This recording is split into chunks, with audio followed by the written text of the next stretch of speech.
Croire, ce n'est pas sur les lèvres. En récitant le credo, ça peut être pour toi quelque chose qu'il faut réciter. Mais alors que le credo, je crois.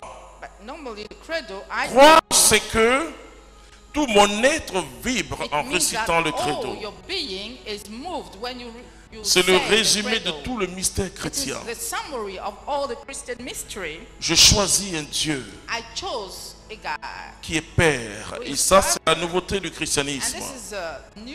Et tout puissant, là tout le monde sait, toutes les religions savent que Dieu est tout puissant, créateur du ciel et de la terre. Mais le credo met d'abord en relief une relation. Le fait d'appeler Dieu Père, c'est une relation. Comprenez? Un autre mot, on ne sait pas comment. C'est pas analogie. Et l'analogie, c'est ce qui se proche d'eux.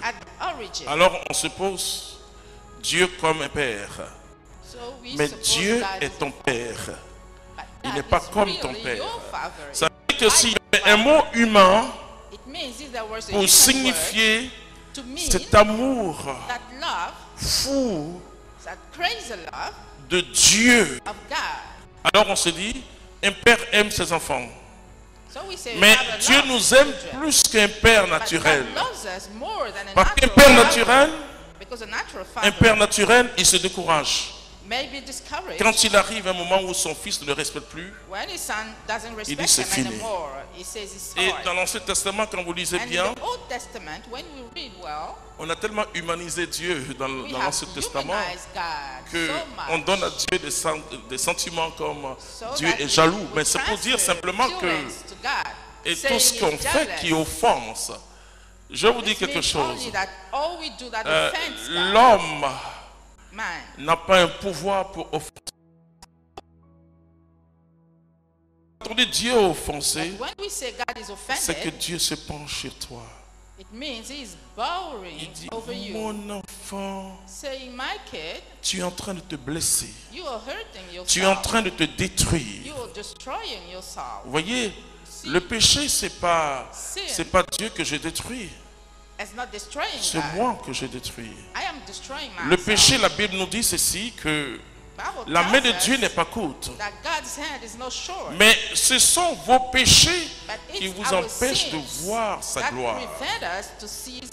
Donc finalement, je me détruis. Dieu souffre. Tout ce qu'on peut dire, c'est que Dieu souffre pour moi. Et quelqu'un qui t'aimerait ne peut pas se précipiter. Quelqu'un qui t'en veut à cause de ton péché ne peut pas venir vers toi. Regardez un monsieur comme Paul. Seigneur, qui es-tu? Il dit, je suis Jésus que tu persécutes. Et automatiquement, il y a une transformation. J'aime un tel Dieu qui ne m'a pas condamné, qui ne m'a pas jugé. La religion peut condamner, la religion peut juger, mais lui, il nous justifie. Alléluia. Dieu me rend juste. Finalement, tout se trouve après la grâce qui s'est manifestée. Tout se trouve dans mon camp. Et ce soir, je vais te dire que ton succès se trouve dans ton camp, puisque Dieu l'a déjà fait pour toi sur la croix. Alléluia. Continue. On enleva donc la pierre. On enleva donc la pierre. Jésus leva les yeux et dit. Beaucoup de gens me posent des questions. Mes frères, ou papa, ou pépé, ou patriarche, enfin. J'ai beaucoup de noms. Et alors, il me dit, mais tu nous dis qu'on ne doit pas, dans notre prière, on ne doit pas demander des choses à Dieu. Mais comment on va faire? La Bible nous dit de demander. Je vais vous répondre ce soir. Dans la façon dont Jésus prie. Vous allez voir si Jésus prie comme nous. Continue. Jésus leva les yeux et dit. La Bible dit qu'il a levé et dit. Il a pas. parler à Dieu. Regardez comment on parle à Dieu. Il y avait une situation catastrophique. Son ami Lazare. Vous savez que Jésus a pleuré quand il a vu les gens pleurer son ami Lazare. Mais Jésus avance quand même. Jésus défie l'odeur.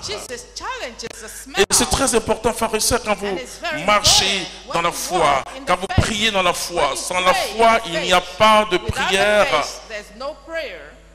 Sans la foi, on fait comme les païens.